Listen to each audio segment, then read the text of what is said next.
பக்தி மயம் சேனலுக்கு உங்களை அன்புடன் வரவேற்கிறேன். நாம் கந்தன் கருணை, அதாவது கந்த புராணம் பார்த்துட்ருக்கோம். நம்ம வாழ்க்கையில் இருக்கிற கஷ்டத்தெல்லாம் தீர்க்கக்கூடிய ஒரு அற்புதமான புராணம் எதுன்னு கேட்டிங்கன்னா நம்ம கந்த புராணம்.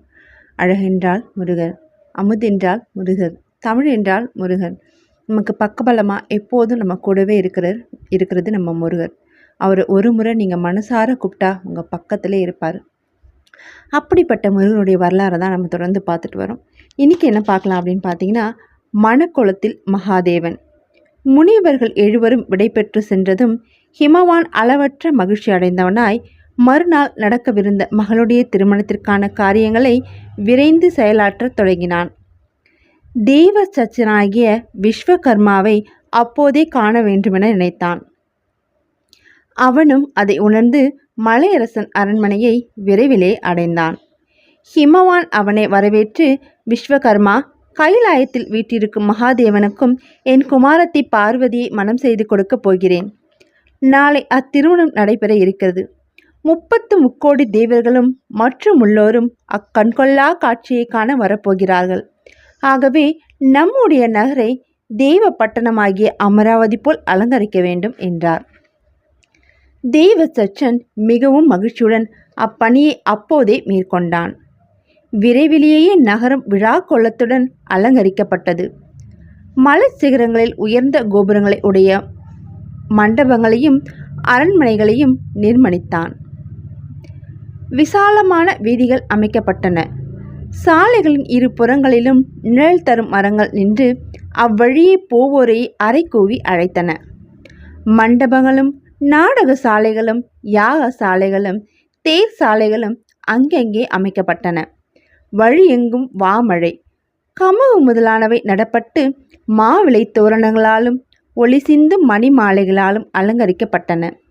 தேவர்கள், முனிவர்கள், சித்தர்கள், யக்ஷர்கள், கந்தர்வர்கள், அப்சரசுகள், கிண்ணறர்கள் என்று ஒவ்வொருவருக்கும் தனித்தனியாக அழகிய இடங்கள் அமைக்கப்பட்டன. நகரை சுற்றிலும் நீண்ட மதில்கள் அமைத்து 4 பக்கங்களிலும் திருவாயில்களை அலங்காரமாக தோன்றுமாறு செய்தன. திருமண மண்டபம் கண்ணை கவரும் வகையில் நவரத்தினங்களால் இழைக்கப்பட்டிருந்தது. அதன் தூண்கள் அழகிய பலவித பதுமைகளை தாங்கி நின்றன. முத்து, பவழம், பதுமாரகம், வைரம், வைடூரியம் முதலிய மணிகளால் செய்யப்பட்ட மாலைகள் அங்கங்கே அலங்காரமாக தொங்கின. காற்றிலே அவை அசைந்தாடும்போது அவற்றிலே படும் ஒளியானது பலவித வர்ண ஜாலங்களை காட்டியது. எந்த பக்கம் திரும்பினாலும் மகிழ்ச்சி பெருக்கெடுத்து ஓடுமாறு தெய்வதச்சன் நகரை அலங்கரித்தான். அதை கண்டபோது ஹிமவானும் மேனையும் பலவாறு சந்தோஷமடைந்தனர். சிவபெருமான் திருமணம் என்ன சும்மாவா? ஈசனுக்கும் பார்வதிக்கும் நடைபெறும் திருமணத்திற்கு வந்திருந்த அன்புடன் நடத்தி கொடுப்பதோடு தன்னையும் ஆசிர்வதிக்குமாறு ஹிமவான் இந்திராதி தேவர்களுக்கும் மற்றும் உள்ளோருக்கும் அழைப்புகள் விடுத்தான். சகல லோகங்களிலும் அத்திருமணத்தை பற்றிய பேச்சாகவே இருந்தது. மறுநாள் பங்குனி மாதத்தில் உத்திர நன்னாள். அதிகாலையிலே எழுந்து நீராடி புத்தாடை அணிந்து ஹிமவான் மனைவியோடு மற்றுமுள்ள உற்றார் உறவினரோடும் கையிலேயே அடைந்தான். எம்பெருமான் முன்பு சென்று அவரை நமஸ்கரித்து, பிரபு, இன்றைய தினம் மிகவும் விசேஷ தினமாக சொல்லப்படுகின்றது. எங்கள் விஷயத்தில் கருணை கொண்டு என் மகளை மணக்க இணங்கியது பற்றிய நாங்கள் அளவற்ற ஆனந்தம் அடைந்திருக்கிறோம். தாங்கள் இந்திராதி தேவர்களுடன் என்னுடைய அரண்மனைக்கு எழுந்தருளி என் குமாரத்தியை ஏற்றுக்கொள்ள வேண்டுமென்று பணியுடன் வேண்டிக் கொள்கிறேன் என்று பிரார்த்தித்தான். ஈசன் அக்கோரிக்கையை ஏற்று விரைவிலேயே கணங்களும் ரிஷிகளும் புடைசூழ்ந்து வர அரண்மனைக்கு வந்து சேருவதாக தெரிவித்தார். பர்வதராஜனுடைய அழைப்பை பெற்ற அனைவரும் இறைவனை திருமண கோலத்தில் கண்டு கழிக்க அவனுடைய அரண்மனையில் வந்து கூடினர். துர்க்கை, காளி, சப்த நதிகள், லக்ஷ்மி, சரஸ்வதி, இந்திராணி, முனிபத்திரிகள், தேவமாதர்கள் ஆகியோரும் வந்து சேர்ந்தனர். மேரு முதலான பர்வதங்களும் சப்த சாகரங்களும் நாகர்களும் திக்கு யானைகளும் முன்னதாகவே வந்து சேர்ந்தன. பர்வதராஜன் புறப்பட்டு சென்றதும் ஈசன் நந்தியை அழைத்து இந்திராதி தேவர்களும் பிரம்மா விஷ்ணு முதலானவர்களையும் மற்றும் சிவகணங்களையும் தம்முடன் அழைத்து செல்ல விரும்புவதால் உடனே அவர்களை கைலாயத்திற்கு வரவழைக்குமாறு சொன்னார். அவ்வாறே அவர்களும் கைலாயத்தில் வந்து கூடினார்கள். பஞ்சவர்த்திரன் ரிஷிபகேது முதலான சூலம் ஏந்திய 10 கோடி பேர் சூழ காலக்கினி ருத்ரன் வந்து சேர்ந்தான். 72 கோடி பூதகணங்கள் சூழ பிரம்மாண்ட ருத்ரன் விரைந்து வந்தான்.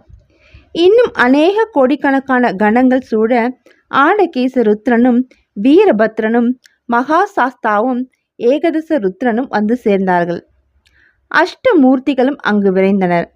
குண்டோதரன், கண்டாகர்ணன், பினாகி, பாகுகம்பன், சங்குகர்ணன், காலகண்டன், தண்டி, நீலன், கரன், விஸ்வமாலி, ஈசானன் ஆகியோரும் தங்கள் தங்கள் பூதகணங்களுடன் கையிலேயே அடைந்தனர்.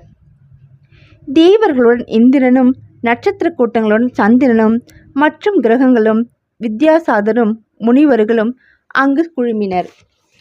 வேதம் முதலான சாஸ்திரங்களும் மந்திரங்களும் இறைவனுடன் செல்ல திருவுருவம் கொண்டு வந்து சேர்ந்தனர். அன்ன வாகனத்தில் பிரம்மனும் கருட வாகனத்தில் விஷ்ணுவும் கையிலேயே அடைந்தார்கள். இவ்வாறாக இறைவன் திருமணம் கோலம் கொண்டு எழுந்தருளும் போது அவருடன் செல்ல அனைவரும் வந்து கூடியதைக் கண்டு மிகவும் சந்தோஷத்துடன் நந்திதேவர் ஈசனிடம் சென்று தெரிவித்தார். ஈசனும் அவர்களை தம் முன் அழைத்து வருமாறு நந்தியிடம் கூறினார். அனைவரும் எம்பெருமான் முன் வந்து அவரை வணங்கி வேத வாக்கியங்கள் பலவாறு போற்றினர். பிரபு, தங்கள் கருணையே கருணை. சனாகதியருக்கு ஞானம் உபதேசிப்பதன் மூலம் நாங்கள் உய்யும் வண்ணம் யோகத்தை காட்டி அருளினீர்கள். இப்போது எங்களுக்கு போகத்தை தருவதாக யோகியாய் இருந்து திருமணம் செய்து கொள்ள இசைந்தீர்கள் போலும். தங்களுடைய திருமண கோலத்தை கண்டு கழிக்க நாங்கள் காத்திருக்கிறோம் என்று தெரிவித்து கொண்டனர். திருமண கோலத்தை கண்டு கழிக்க நாங்கள் காத்திருக்கிறோம் என்று தெரிவித்தனர். ஈசனும் அவர்களுடைய வேண்டுகோளை ஏற்று பிரம்மனை பார்த்தார். அப்போதே நான்முகனும் மணக்கோலத்திற்கான ஆடை ஆபரணங்களை ஈசன் முன் சமர்ப்பித்து அவற்றை ஏற்றுக்கொள்ளுமாறு வேண்டினார். மகாதேவன் அப்பொருள்களை தமது திருக்கரத்திலே தொட்டு அருளி, நான்முகா, நீ அன்புடன் கொண்ட ஆடை ஆபரணங்களை நான் அணிந்து கொண்டாற்போல் மகிழ்ச்சியடைகிறேன் என்று கூறினார். அப்போது அவருடைய திருமேனியிலே அணிந்திருந்த அரவங்கள், எலும்பு மாலைகள் முதலான அனைத்தும் மறைந்து போயின. பொன்னாபரங்களை பூண்ட திருமேனியோடு இறைவன் காட்சி தந்தார். அந்த அற்புதத்தை கண்ட அனைவரும் ஈசனை போற்றி கொண்டாடினார்கள். ஈசன் புறப்பட்டு செல்ல வேண்டிய நேரம் நெருங்கியது. அவருடைய திருவுள்ளத்தை உணர்ந்த நந்திகேஸ்வரர் வெளியே வந்து அங்கு கூடியிருந்த பூதகணங்களை ஒழுங்கு செய்வித்தார். அழகிய தோற்றத்தோடு வெளிப்பட்ட ஈசன் குண்டோதரனுடைய வலிமை மிகுந்த தோள்களின் மீது தம்முடைய திருவடிகளை வைத்து இறைவனுக்கு ஆரத்தி எடுத்தனர். குழந்தைகளும் சிறுவர்களும் ஹரஹர என்ற பேரொலி எழுப்பி தங்கள் மகிழ்ச்சியை தெரிவித்து கொண்டாடினர். வேதங்கள் அஷ்டம மங்கள பொருள்களும் ஏந்தி வந்து ஈசனை வரவேற்றன. ரிஷபத்தின் மீது ஏறி அமர்ந்தார். அர ஹர என்ற வாழ்த்தொலி கிளம்பியது. பேரிக்கை, கொக்கரை, சல்லிகை, கரளிகை, பீலி, சாரிகை, உடுக்கை, மத்தளம், குடமுழா, தபாரி, காகலம், ஊதுகொம்பு முதலிய வாத்தியங்கள் பேரொளியை எழுப்பின. கையிலே பொன்பிரம்பு தாங்கி நந்தி முன்னதாக வழிகாட்டி சென்றார். பூதகணங்கள் ஈசன் திருநாமத்தை பலவாறு ஓதியவர்களாய் அவருக்கு பின்னால் அணிவகுத்து சென்றனர். கொடிகளும் தோரணங்களும் அங்கங்கே பலர் ஏந்தி அந்த கூட்டத்திற்கு அழகு சேர்த்தனர். ஈசனுக்கு இரு புறங்களிலும் பிரம்மனும் விஷ்ணுவும் வந்தனர். சூரியனும் சந்திரனும் கவிகை தாங்கினர். வருணன் குளிர்ந்த நீர்த்திவலைகளை நாற்புறலும் சிதறி விழ செய்தான். இந்திரன் ஆலவட்டம் பிடித்து வந்தான். இவ்வாறாக அந்த கூட்டம் ஹிமவானுடைய அரண்மனை நோக்கி புறப்பட்டது. அது ஊர்ந்து செல்லும் போது எழுந்த தூசுக்கள் வானை மறைத்தன. வாத்திய கோஷங்களும் நாம கோஷங்களும் கேட்பவருடைய செவிகளிலே தேனாய் பாய செய்தன. தும்புருவும் நாரதமும் யாழ்களில் வேத வாக்கியங்களை பாடினர். முனிவர்கள் பலவித சோஸ்திரங்களால் இறைவன் உள்ளத்தை மகிழ செய்து கொண்டு அவரை பின்தொடர்ந்து வந்தனர். அடுத்து வடக்கு உயர்ந்தது. பூதகணங்கள் புடைசூழ ஈசன் திருமணம் கோலம் கொண்டு வந்து கொண்டிருக்கிறார் என்ற செய்தியை அறிந்ததும் பர்வதராஜன் தன் சுற்றத்தாரோடு நகர வாயிலில் அவரை வரவேற்க வந்து காத்திருந்தான். இறைவன் திருக்கூட்டம் அருகில் நெருங்கியதும் அவன் முன் சென்று ஈசனை வணங்கி தன்னுடைய அரண்மனைக்கு வருமாறு அவரை வேண்டிக் கொண்டான். பின்னர் அனைவரும் நகரத்தினுள் நுழைந்தனர். விசாலமான தெருக்கள் வழியே எம்பெருமான் வாத்திய கோஷங்களோடு ஹிமவான் கோலாகலமாக அழைத்து செய்கையில் அந்த காட்சியை கண்டு நகர மாந்தர்கள் அளவற்ற மகிழ்ச்சியை அடைந்தனர். ஈசனுடைய திருக்கோலத்தை கண்டு அவர்கள் இப்புவியில் தாங்கள் எடுத்த பிறவியின் பயன் கிட்டியது என்று மகிழ்ச்சியுற்றனர். அரண்மனை வாயிலை அடைந்ததும் மேனகை பசும்பாலுடன் வந்து அவர்களை வரவேற்றாள். இரு புறங்களிலும் இருந்து பிரம்மனும் விஷ்ணுவும் கை கொடுக்க ஈசன் ரிஷபத்தின் மீதிருந்து கீழே இறங்கினார். ஹிமவான் தன் பத்தினியுடன் ஈசன் திருப்பாதங்களை கழுவி பூஜித்து மகிழ்ந்தாள். நந்தி எடுத்து வந்து வைத்த பாதுகைகளை அணிந்து கொண்டு ஈசன் அரண்மனையில் நுழைந்தார். வேத கோஷங்களும் வாத்தியங்களும் திசைகளை அதிர செய்தன. பூதகணங்கள் ஆரவாரம் செய்தனர். வித்யாதாரர்கள் இனிய கீதம் பாடினர். தேவர்கள் தோத்திரங்களால் ஈசனை துதித்தனர். பிரம்மனும் விஷ்ணுவும் இறைவனை அழைத்து சென்று திருமண மண்டபத்திலே நவரத்தினங்களால் இழைக்கப்பட்ட ஆசனத்தில் அமர செய்தனர். சுற்றிலும் அவரவர் அந்தஸ்துக்கு ஏற்ப போடப்பட்டிருந்த ஆசனங்களில் இந்திரன் முதலான தேவர்களும் மற்றுமுள்ளோரும் அமர்ந்து கொண்டனர். இறைவன் திருமண கோலத்தை காண்பதற்கு அனைவரும் இமய பர்வதத்திலே வந்து கூடியதால் பாரம் அதிகமாகி அந்த பகுதி பூமியின் கீழ் அழுந்தி மற்ற பகுதிகள் மேல் நோக்கி உயரும்படியுமான நிலை தோன்றியது. தென்புறம் உயர்ந்ததை கண்ட தேவர்கள் திடுக்கிட்டனர். தங்களுக்கு ஏதோ தீங்கு வந்துவிட்டது என்று பூவுலகவாசிகள் பதறினர். முற்றும் துறந்த முனிவர்களும் இது என்ன அபாயமோ என கலங்கினர். சற்று முன்பு பெரும் கோலாகலத்துடன் காணப்பட்ட இந்த இடம் இப்போது பெரும் குழப்பத்தில் ஆழ்ந்திருந்தது. என்ன நேருமோ என்று அனைவரும் தவித்திருக்க ஈசன் அவர்களை நோக்கி மலர்ந்த முகத்தோடு அஞ்ச வேண்டாம் என அபயம் தந்தார். நந்தியை அழைத்து அகத்திய முனிவரை காண வேண்டும் என்று தெரிவித்தார். நந்தியும் விரைவிலேயே அக்கூட்டத்திலிருந்து அகத்திய முனிவரை அழைத்து ஈசன் முன்பு நிறுத்தினார். அகத்தியர் இறைவன் திருவடிகளில் பணிந்தெழுந்து, பிரபு, அடியேன் செய்ய வேண்டுவது யாது என்று கேட்டார். முனிவரே, நீர் செய்ய வேண்டிய காரியம் ஒன்று இருக்கிறது. திருமண கோலாகலங்களை கண்டு கழிக்க வேண்டும் என்ற ஆர்வத்துடன் அனைவரும் இங்கு வந்து கூடியிருப்பதால் பூமி பாரம் முழுவதையும் ஒரே இடத்தில் நிலைத்துவிட்டது. அதன் காரணமாக இவ்வுலகம் சமமாக நிற்க முடியாது தடுமாறுகிறது. நீ புறப்பட்டு சென்று தென் திசையை அடைந்து பொதிகை மலையில் வீற்றிருக்க வேண்டும். அப்போது இவ்வுலகம் சமநிலையை அடையும். எல்லா உயிர்களும் பயத்திலிருந்து விடுபடுவார்கள் என்றார். இவ்வாறு ஈசன் சொன்னபோது முனிவருடைய நெஞ்சம் வேதனையால் தவித்தது. அத்தனை பேர்களிலும் இறைவன் திருமண கோலத்தை கண்டு கழிக்க முடியாத பாபியாக தாம் ஒருவர் மட்டும் ஆகிவிட்டேமோ என்று துடிதுடித்தார். கண்கள் நீரை பெருக்க ஈசன் நோக்கி, ஐயனே, நான் செய்த குற்றம்தான் என்ன? தாங்கள் இமயவல்லியை கைப்பற்ற போகும் புனித காட்சியை கண்டு கழிக்க இங்கு வந்திருக்கும்போது அந்த பாக்கியம் எனக்கு கிட்டாத போக வேண்டிய காரணம் என்ன என்று தழுத்தழுக்க கேட்டார். முனிவரே, உம்மை ஒத்த பாக்கியசாலி வேறு எவரும் இல்லை. பிரம்ம தேவனும் உமக்கு ஒப்பாக மாட்டாரென்றோ? மற்ற முனிவர்களாலோ தேவர்களாலோ செய்ய முடியாத ஒரு காரியம் உம்மால் செய்யப்பட வேண்டியிருக்கிறது. அதுவே உம் பெருமையை எடுத்து காட்டும். ஆகவே என் வார்த்தையை மறுக்காது புறப்பட்டு செல்லும் என்றார் மகாதேவன். அகத்தியரின் மேனி சிலிர்த்தது. ஈசனை பிரதிஷ்னம் செய்து நமஸ்கரித்தார். மகேஸ்வரா, பிரம்மனும் விஷ்ணுவும் மற்றும் இந்திராதி தேவர்களாலும் முடியாத ஒரு காரியத்தை அடியன் செய்ய வல்லவன் என்பதை எடுத்து கூறினீர்கள். எனக்கு ஏது அத்தகைய சக்தி? என்னை கருவியாக கொண்டு தாங்கள் அக்காரியத்தை பூர்த்தி செய்து கொள்கிறீர்கள். என் தவ பயன் பலித்து விட்டது. தங்கள் கட்டளையை சிரசில் வகித்து இப்போதே புறப்படுகிறேன். ஆயினும் இங்கே நடக்கப் போகின்ற தங்களுடைய திருமண காட்சிகளை கண்டு கழிக்க முடியாது போய்விட்டது என்ற வருத்தம் என் மனதில் அலைப்பாய்கிறது என்றார். அதை கேட்ட ஈசன் முனிவரின் ஏக்கத்தை உணர்ந்து அவருக்கு அருள் புரிந்தார். முனிவரே, தாங்கள் மனம் அருந்தாது புறப்பட்டு செல்லலாம். பொதிகையை அடைந்ததும் அங்கு தங்கியிருங்கள். இவ்விடத்தில் நடக்கும் திருக்கல்யாண காட்சியை அங்கு வந்து உமக்கு காட்டுகிறேன். சில நாட்கள் அவ்விடத்தில் தங்கியிருந்த பின்னர் என் இருப்பிடம் வரலாம் என்றார். அகத்திய முனிவரின் இறைவன் திருக்கருணையை எண்ணி வியந்தவராய் அவரை தியானித்து கொண்டே புறப்பட்டார். தென்திக்கு நோக்கி சென்று அவர் பொதிகை மலை அடைந்ததும் பூமியில் ஏற்பட்ட ஏற்றத்தாழ்வுகள் நீங்கி சமநிலை ஏற்பட்டது.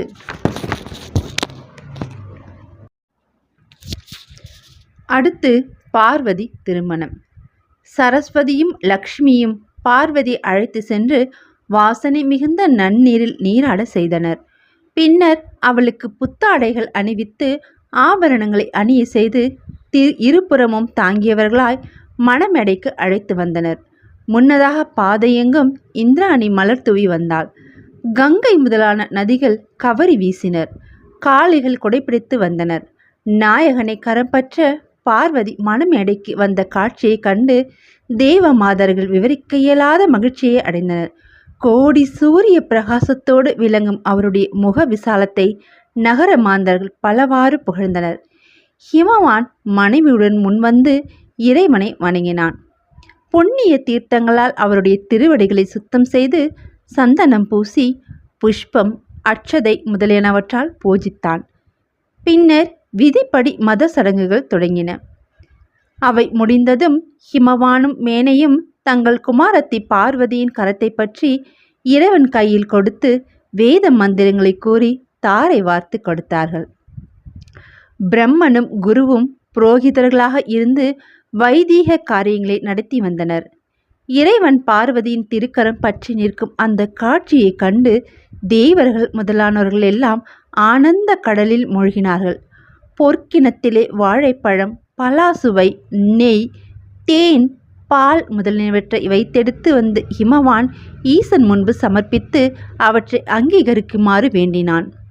ஈசனும் அவற்றை தம் திருக்கரத்தால் தொட்டு அவற்றை ஏற்றுக்கொண்டதாக தெரிவித்தார். பின்னர் பரிசுத்தமான அந்த நிர்மாலியத்தை அங்கே குழுமியிருந்தோருக்கு கொடுத்து தானும் தன் சுற்றத்தாரோடு சாப்பிட்டு ஹிமவான் சந்தோஷமடைந்தான். அந்த சமயத்தில் துயரத்தால் மிகவும் மெலிந்த தோற்றத்தை உடைய ரதி அங்கே வந்து இறைவன் திருவடிகளை வணங்கினாள். சுவாமி, தாங்கள் கைலையில் என்னை கழித்த உறுதிமொழியை நினைவுபடுத்தவே இங்கு வந்துள்ளேன். என்னை சேர்ந்தவர்களும் அனைவரும் மகிழ்ச்சி கடலில் திளைத்திருக்க நான் மட்டும் துக்கத்தில் ஆழ்ந்திருப்பது சரியா? இந்த கோலாகலங்களுக்கு காரணமாக இருந்தது என் கணவனை தாங்கள் கூறியவாறு இப்போதே உயிர்ப்பித்து தர வேண்டும் என்று பிரார்த்தித்தாள். ஈசன் அவளுடைய துக்கத்தை போக்க எண்ணியவராய், பெண்ணே, நான் சொல்லியவாறே உன் துக்கத்தை போக்கி தருகிறேன்.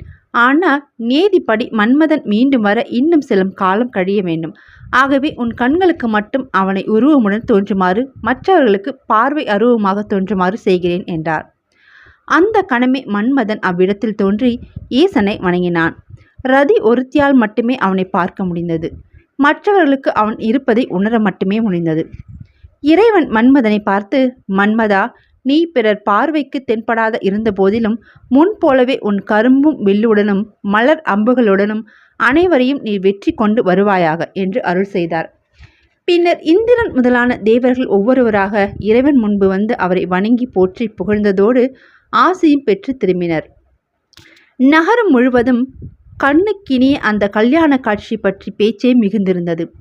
ஒவ்வொருவரும் தங்கள் பிறவி பயன் கிட்டியது என்று ஆனந்தம் அடைந்தனர். முனிவர்களும் தேவர்களும் இறைவனை பலவாறு வாழ்த்தி கொண்டாடினர். திருமண வைபவங்கள் முடிவுற்றது. இறைவன் அனைவருக்கும் விடை கொடுத்து அனுப்பிவிட்டு பார்வதியுடன் கைலைக்கு புறப்பட்டார். பர்வதராஜனும் மேனையும் கண்களில் ஆனந்த புஷ்பம் பெருக்கெடுத்து ஓட அவர்களை வழி அனுப்பி வைத்தார்.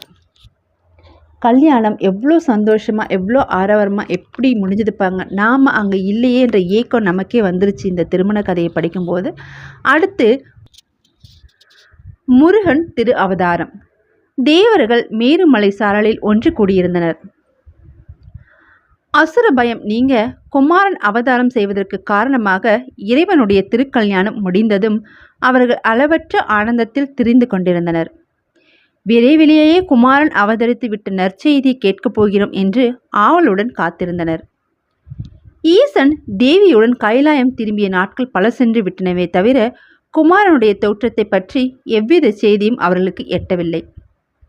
ஆகவே அவர்களை கவலை மீண்டும் பிடித்து கொண்டது. இறைவனுக்கு தங்கள் கஷ்டங்களை மறுபடியும் எடுத்து சொல்ல வேண்டியது அவசியம் என்று அவர்கள் நினைத்தார்கள். தங்களோடு கைலாயத்திற்கு வந்து ஈசனை காண பிரம்மனையும் அழைத்து செல்லவே அவர்கள் அங்கே கூடியிருந்தனர். தேவர்கள் செய்த முடிவு ஏற்றதல்ல என்பதை பிரம்மதேவன் எடுத்துரைத்தார். முன் அறிவிப்பு ஏதுமின்றி இறைவன் சன்னதிக்கு செல்வது சரியல்ல என்றும், தூதன் ஒருவனை அனுப்பி தங்கள் வருகை பற்றி ஈசனிடம் தெரிவித்து அவருடைய அனுமதி பெற்ற பின்பே செல்வது முறை என்றும் அவர் தெரிவித்தார். ஈசன் சன்னிதானத்திற்கு யாரை அனுப்புவது? ஏற்கனவே சென்ற மன்மதன் திரும்பாமலேயே போய்விட்டான். தேவர்களில் எவருமே முன்வர தயங்கினர். பிரம்மன் வாயுவை அழைத்து, அன்பனே, நீதான் இதற்கு தகுதியானவன். கைலாயம் சென்று இறைவன் கருத்து அறிந்து வர வேண்டும் என்றார். தம்முடைய பெயரை பிரம்மன் சொன்ன மாத்திரத்திலேயே வாயுவின் தேகம் நடுங்கிடத் தொடங்கிவிட்டது. இரு கைகளையும் கூப்பி அவரை வணங்கியவாறு கெஞ்சினான். தெய்வ சொரூபியே, மன்மதனுக்கு ஏற்பட்ட நிலை எனக்கும் நேர வேண்டுமா? என்னால் இப்பிணியை மேற்கொள்ள முடியாது. தயவு செய்து என்னை வற்புறுத்தாதீர்கள். காலை பிடித்து கொண்டு கெஞ்சாத குறையாக வாயு தடுமாறுவதை கண்ட பிரம்மன் அவனை பார்த்து, மாருதா, அஞ்ச வேண்டாம். மன்மதனுக்கு நேர்ந்த துன்பம் உனக்கு ஒருபோதும் நேரிடாது. நாம் ஒருவருக்கொருவர் உதவி செய்து கொள்வது அறநெறியல்லவா? மேலும் மன்மதன் சென்றபோது கைலையில் இருந்த சூழ்நிலை வேறு, இப்போது இருக்கும் சூழ்நிலை வேறு. ஆகவே நீ கவலைப்படாமல் புறப்பட்டு செல்லலாம். அதனால் உனக்கு புகழும் புண்ணியமும் உண்டாகும் என்றார். பிரம்மதேவன் வற்புறுத்தி கூறிய பின்னர் வாயு அவர்களிடம் விடைபெற்று புறப்பட்டான். திருக்கயலாயத்தை அடைந்ததும் அங்குள்ள பூஞ்சோலையின் நறுமணத்தை வாரி கடந்து கொண்டு மந்த மாருதம் போல் மெல்ல நுழைந்தான். முதல் வாயிலை கடந்து இரண்டாவதாக இருக்கும் வாயிலை அடைந்த போது அங்கு காவலில் இருந்த நந்தி தேவர், யாரடா அவன்? அறிவிப்பு ஏதுமின்றி உள்ளே நுழைந்தது என்று அதட்டினார். என்ன நேரிடுமோ என்று பயந்து பயந்து வந்து கொண்டிருந்த வாயு அந்த அதட்டலை கேட்டதும் மழைக்காலத்தில் இடியோசை கேட்டு சோர்ந்து விழும் பாம்புகள் போல தளர்ந்து தன் சக்தியை இழந்தவனாய் கீழே விழுந்தான். பிறகு தன் சுய உருவை அடைந்த நந்தி தேவர் முன்பு சென்று அவருடைய திருவடிகளை பற்றி கொண்டு, ஐயனே, அறிவிப்பு இல்லாமல் உள்ளே நுழைந்த என் குற்றத்தை பொறுத்தருள வேண்டும் என்று கெஞ்சினான். உன் குற்றத்தை மன்னித்தேன், இப்போது இங்கிருந்து ஓடிவிடு என்று நந்தி கூறவே வாயு உயிர் பிழைத்தேன் என்று அங்கிருந்து ஓட்டம் பிடித்தான். நேராக தேவர்கள் இருக்கும் இடத்துக்கு வந்து நடந்ததை தெரிவித்தான். அதன் மீது முன்போலவே தேவர்கள் ஒன்று சேர்ந்து கைலாயம் சென்று ஈசனிடம் முறையிடுவதென தீர்மானித்தனர். அப்போது அவர்கள் சிவநாமங்களை உரக்க உச்சரித்தவர்களாய் புறப்பட்டு கைலாயத்தின் திருவாயிலை அடைந்தனர். அவர்கள் வருகை பற்றி நந்தீசனுக்கு அறிவித்து அனுமதி பெற்று வந்தார். நந்தி ஈசனுக்கு அறிவித்து அனுமதி பெற்று வந்தார். மகேஸ்வரன் முன்னிலையை அடைந்ததும் தேவர்கள் ஒருமுகமாக தங்கள் கவலையை எடுத்துரைத்தனர். பிரபுவே, கைலாசநாதா, காலம் கடந்து கொண்டிருக்கிறது. எவ்வளவு காலம்தான் அசுரனுக்கு பயந்து வாழ்வது? எங்கள் துயர் நீங்க அசுரனை அழிக்க தங்கள் பராக்கிரமத்திற்கு ஒப்பான ஒரு குமாரனை தாருங்கள் என்று பிரார்த்தித்தார்கள். அன்பர்களே, கவலை வேண்டாம், உங்கள் கோரிக்கையை நிறைவேற்றி தருகிறேன் என்று அபயம் தந்த ஈசன் அவர்கள் பார்த்து கொண்டிருக்கும் போதே 6 முகங்களுடன் காட்சி தந்தார். ஈசனும் தத்புருஷம், வாமனம், அகோரம், சத்யோஜாதம் எனப்படும் 5 திருமுகங்களோடு ஞானிகளுக்கு மட்டுமே தென்படக்கூடிய அதே முகம், அதோ முகம் எனப்படும் 6வது முகத்தையும் கொண்டு அவர் நின்ற கோலம் தேவர்களை சிலிர்க்க வைத்தது. அப்பொழுது அவருடைய 6 திருமுகங்களிலும் உள்ள நெற்றிக்கண்ணிலிருந்து 6 தீப்பொறிகள் வெளிப்பட்டன. அவை 6ம் விரைவிலேயே எங்கும் பரவத் தொடங்கின. அவனின் வெப்பத்தை ஒருவராலும் தாங்க முடியவில்லை. அப்பொறிகள் எவருக்கும் தீங்கு உண்டாக்கவில்லையாயினும் அதன் உஷ்ணத்தை தாங்க மாட்டாது தேவர்கள் நாற்புறமும் சிதறி ஓடினர். இறைவன் அருகில் அமர்ந்திருந்த தேவியினாலும் அந்த வெப்பத்தை பொறுக்க முடியவில்லை. கால்களை அணிந்திருந்த சிலம்புகள் ஒன்றொன்றாய் உரச எழுந்து உள்ளே ஓடினாள். இறைவன் சன்னிதானத்தை விட்டு எங்குதான் ஓடுவது? தேவர்கள் மறுபடியும் அவர் இருக்கும் இடத்திற்கு வந்தனர். மேனி நடுங்க, நெஞ்சம் தழுதழுக்க, பரமேஸ்வரா, நாங்கள் உய்யும் வகையில் அரக்கனை அழிக்க ஒரு புதல்வனை தருமாறு கேட்டோம். தாங்களோ நெருப்பு பொறியை தந்து அருளி இருக்கிறீர்கள். உஷ்ணமோ எங்களால் தாங்க முடியவில்லை. இந்நிலையில் எங்கள் மீது கருணை கொண்டு தாங்கள் அனுகிரகம் செய்யாவிடில் உலகில் உள்ள சராசரி ஜீவராசிகள் எல்லாம் வெந்து சாம்பலாகிவிடும். எங்கள் துயரை துடைக்க வல்லவர் தங்களை தவிர யார் இருக்கிறார்கள் என்று பிரார்த்தித்தனர். தேவர்கள் பயம் நீங்க ஈஸ்வரன் தம்முடைய உருவத்தை மாற்றிக்கொண்டு முன்போல் ஒரு முகத்தோடு காட்சி தந்தார். உலகெங்கும் பரவி வரும் 6 தீப்பொறிகளையும் தம் முன் வருமாறு நினைக்க அவ்வாறே அவை அனைத்தும் வந்து சேர்ந்தன. ஈசன் வாயுவையும் அக்னியையும் அழைத்து, இந்த பொறிகளை தாங்கி சென்று கங்கையில் விட்டு வாருங்கள். கங்கை அவற்றை சரவண பொய்கையில் கொண்டு சேர்த்து விடுவாள் என்றார். இருவரும் மெய்ப்பதிரர்களாய் ஈசனை பார்த்து, சர்வேஸ்வரா, தாங்களோ சர்வ சக்திகளை உடையவர். உம்மிடமிருந்து தோன்றி இப்பொருள்களை தாங்கி செல்லும் சக்தி எங்களுக்கு இல்லையே என்று பணிவுடன் தெரிவித்துக் கொண்டனர். அன்பர்களே, அஞ்ச வேண்டாம். தயங்காது இப்பொறியை தாங்கி செல்லுங்கள். இவற்றை தாங்கி செல்லும் அளவுக்கு சக்தி ஏற்படும்படி வரம் தந்தேன் என்றார் ஈசன். இருவரும் மறுபடி அவரை பணிந்து பலவாறு போற்றி பொறிகளை தாங்கிக் கொண்டு புறப்பட்டனர். தேவர்கள் தங்கள் பயம் நீங்கியதென்று நிம்மதியை அடைந்தனர். தேவர்களே, இப்பொறிகள் சரவண பொய்கையை அடைந்ததும் எனது புதல்வனாய் விளங்கும். அவனே அசுரர்களை மாய்ப்பான். இனி நீங்கள் அனைவரும் உங்கள் இருப்பிடத்திற்கு செல்லலாம் என்று ஈசன் தேவர்களுக்கு தெரிவித்தனர். இறைவனிடம் விடைபெற்று புறப்பட்ட தேவர்கள் நேராக தங்கள் இருப்பிடத்திற்கு செல்லவில்லை. குமாரனுடைய திரு அவதாரத்தை காண வேண்ட ஆவலோடு வாயுவையும் அக்னியையும் பின்தொடர்ந்து சென்றனர். முதலில் வாயு தேவன் தீப்பொறிகளை சுமந்து வந்தான். பின்னர் அதன் உஷ்ணத்தை தாங்க மாட்டாது அக்னியிடம் சேர்ப்பித்தான். அக்னி அவற்றை எடுத்து சென்று கங்கையில் விடுவித்தான். தீப்பொறிகள் உஷ்ணத்தால் கங்கை வற்றத் தொடங்கியது. இறைவன் திருக்கருணையால் அப்பொறிகள் தன்னால் சரவண பொய்கையில் சேர்ப்பிக்கப்பட வேண்டும் என அறிந்ததும் அவள் விரைவிலேயே சரவண பொய்கையில் அவற்றை கொண்டு போய் சேர்த்தாள். இறைவன் அருளால் சரவண பொய்கையில் உள்ள நீர் வற்றவில்லை. தேவர்கள் அப்பொய்கையை சூழ்ந்து கொண்டு இறைவனை துதித்தவாறு இருந்தார்கள். நீரிலே மிதந்த 6 பொறிகளும் ஒன்றுடன் ஒன்று சேர்ந்து ஜோதி பிழம்பாகியது. கண்ணை பறிக்கும் அந்த பிரகாசத்தின் இடையே அருவமாயும் உருவமாயும் அனாதியுமாயும் ஒன்றாயும் பலவாயும் பரபிரம்மமாயும் என்ற ஜோதி பிழம்பு ஒரு அழகிய திருவடிவை கொண்டது. 6 முகங்களோடும் 12 கரங்களோடும் காட்சி தந்த இறைவன் திருக்குமரனை கண்டபோதே தேவர்களுடைய பயங்கள் யாவும் நீங்கிவிட்டன போல தோன்றியது. தாமரை மலரிலே வீற்றிருக்கும் அந்த தெய்வ குழந்தையை 2 கைகளிலும் கூப்பி, பிரபு, எங்களை காத்து ரட்சிக்க வேண்டும் என்று வேண்டினார்கள். பரந்தாமன் கார்த்திகை பெண்களை அழைத்து பொய்கையில் தாமரை மலரின் மீது அமர்ந்திருக்கும் குழந்தையை பாலூட்டி வளர்க்குமாறு சொன்னார். கார்த்திகை பெண்கள் 6வரும் ஆவலுடன் பொய்கையில் இறங்கி மலரில் வீட்டிற்கும் குழந்தைகளை தூக்கி கைகளை நீட்டினார். ஒரு குழந்தையை 6வர் எவ்வாறு தூக்கி சீராட்டுவது? தேவர் துயர் துடைக்க வந்த திருக்குமரன் அப்போதே தம்முடைய திருவிளையாடலை தொடங்கிவிட்டார். 6 முகங்களோடு வீற்றிருந்த குழந்தையை 6 குழந்தைகளாக அப்பெண்களை அடைந்தது. கார்த்திகை பெண்களுடன் பாலுண்டு வளர்ந்த குழந்தைகளின் திருவிளையாடல்களை எவ்வாறு வர்ணிப்பது? ஒரு குழந்தை புன்னகை சேர்ந்து கொண்டு முளைப்பால் உண்டு வந்தது. அவ்வமயம் இன்னொரு குழந்தை தாமலர் மழையில் நித்திரையில் ஆழ்ந்திருந்தது. மற்றொரு குழந்தை அப்போதுதான் கண் விழித்து மழலை சொற்களை கூறி அவர்களை மகிழ்ச்சியில் ஆழ்த்தியது. ஒரு குழந்தை சிரித்து கொண்டிருக்க மற்றொரு குழந்தை அழுது கொண்டிருந்தது. ஒன்று மெல்ல தவழ்ந்து செல்ல மற்றொன்று எழுந்து நிற்க முயற்சி செய்து கொண்டிருந்தது. ஒரு குழந்தை கரையிலே படிகளில் அமர்ந்து கால்களை ஆட்டிக்கொண்டிருக்க இன்னொரு குழந்தை நீரில் இறங்கி தண்ணீரை 2 கைகளாலும் மகிழ்ச்சியுடன் அடித்து கொண்டிருந்தது. இவ்விதம் ஒவ்வொரு குழந்தையும் ஒவ்வொரு விதமாக விளையாடி அனைவரையும் மகிழ்ச்சியில் ஆழ்த்தியது. குழந்தைகளின் அற்புத திருவிளையாடல்களை கண்ட கார்த்திகை பெண்கள் மனம் மகிழ்ந்தனர். தாங்கள் வழிபட்டு வரும் தெய்வமே அவ்வுருவம் கொண்டு வந்திருக்கிறது என்று அக்குழந்தைகளை போற்றி தொழுதனர். சரவண பொய்கையில் திருக்குமரன் அவதரித்த நேரத்தில் சூரபத்மன், சிங்கமுகன் ஆகிய அசுரர்கள் எல்லாம் தீமை பயக்கும் கனவுகளை கண்டு திடுக்கிட்டு ஏதும் அறியாத குழம்பிக் கொண்டிருந்தனர்.